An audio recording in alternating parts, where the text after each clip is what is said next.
God only knows what you've been through. God only knows what they say about you. God only knows how it's killing you. But there's a kind of love that God only knows. God only knows what you've been through. God only knows what they say about you. But God only knows the real you. There's a kind of love that God only knows.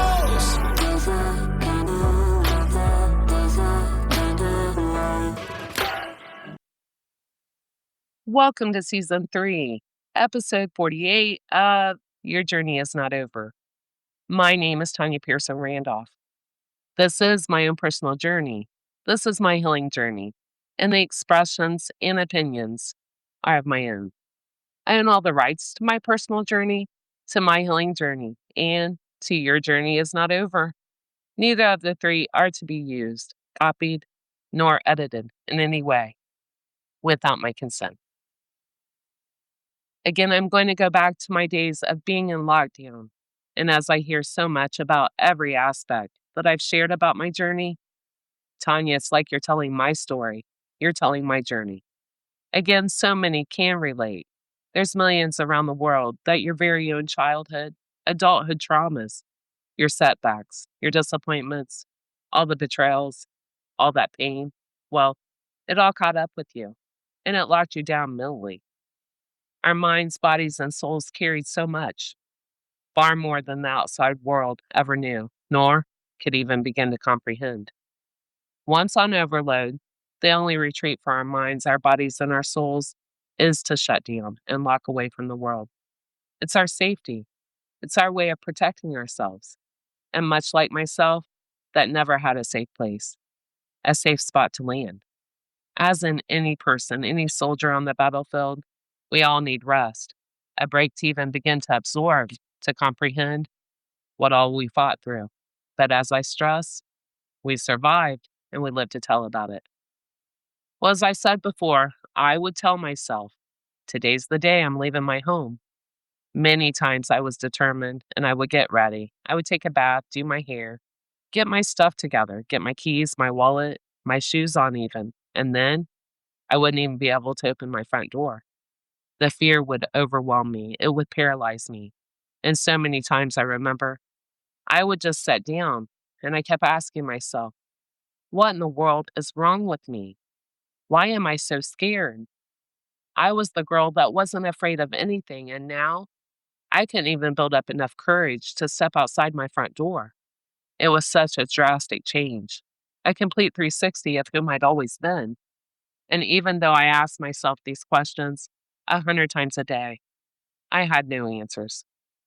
I didn't know anyone that had experienced anything similar and had overcome it. There was no one to light the path for me, to lead me out of this dark path that I found myself on. There was no one to tell myself, well, he or she went through it and overcome it, then so can I. There was no one to relate to. I pray that I truly can help others who are suffering. I hope I can be the light for others to help you to relate and help you to begin to see what in fact led you there, and then light the path for you to overcome it and get your self-confidence, to get your wings back, and then get your life back, which means freedom, love, laughter, joy, happiness, adventures, make new memories. There are still so many memories yet to be made. As I tell everyone, your journey is not over. There are still so many places to go, people to meet, and memories to be made. There is still so much to life, to your life. I know all too well how hard it is, and people ask me, where do I even begin? I do remember, as cliche as it sounds, I watched a talk show, just by chance too. I was flipping through the channels and never a big fan of talk shows, mind you. And I say by chance, but in fact it was God that I landed on a Dr. Phil episode. And it was about anxiety, depression, leaving your home when you're overwhelmed and full of fear. Well, the only thing that stuck with me out of the whole episode, you know how you watch something or you have what seemed like a normal conversation with someone about several different topics, but there's always that one thing they said, that one sentence that you keep replaying in your head. on repeat. Well, this episode of Dr. Phil, all that stuck with me was you got to force yourself to overcome the anxiety, overcome the fear, overcome the panic attacks, to come out of your house at least one time a day. If it's just to go to the mailbox, to get a soda, to go for a walk, to wash your car, small steps just to get you out of the house.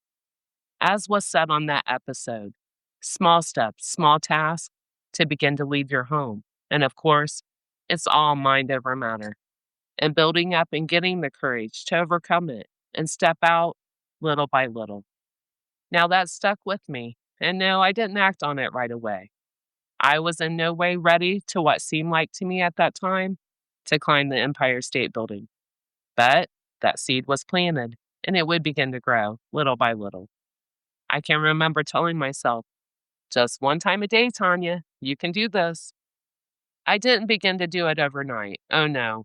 As I said, the seed was planted in my mind and I played it on repeat. Almost like pep talking myself to even step out my front door. Who knew my life, our lives, would have ever come to this, right? Well, it did for me, and it has for so many people around the world. Again, millions are enduring, suffering, most quietly, this very existence. But please know, if you are enduring and suffering, you can and you will overcome this. And I pray that by God making me relatable and using my journey, my voice, that it truly does help those suffering to know you are not alone. You can and you will overcome this. I believe in you. I believe in each and every one of you that are suffering, that are enduring. Now, the magic is you got to believe in yourself. And as I always say to everyone, we must love ourselves as God loves us and to believe in ourselves as God believes in us. Our strength, our courage, our resilience, our grace is what God built within each and every one of us. We must use the tools that God built within each and every one of us and overcome this huge obstacle that the devil has placed in our path. And as my grandma always said, God will take you to it, through it, and beyond it.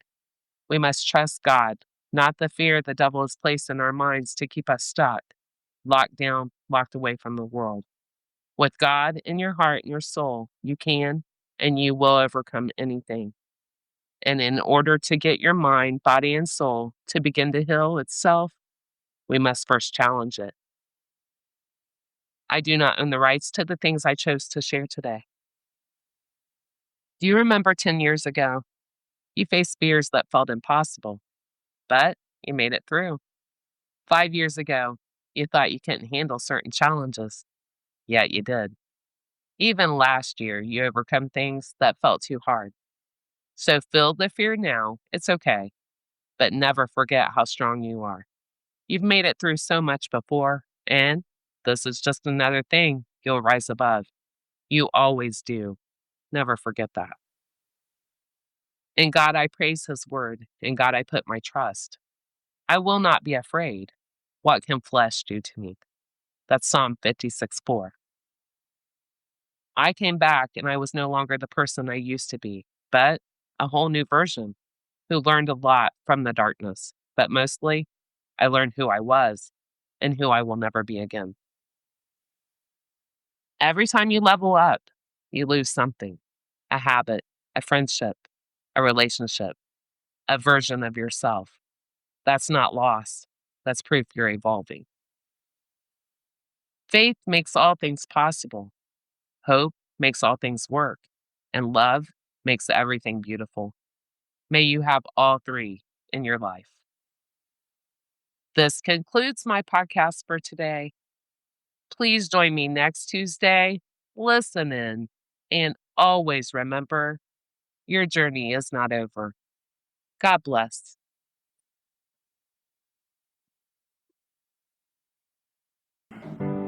God only knows what you've been through. God only knows what they say about you. God only knows how it's killing you. But there's a kind of love that God only knows. God only knows what you've been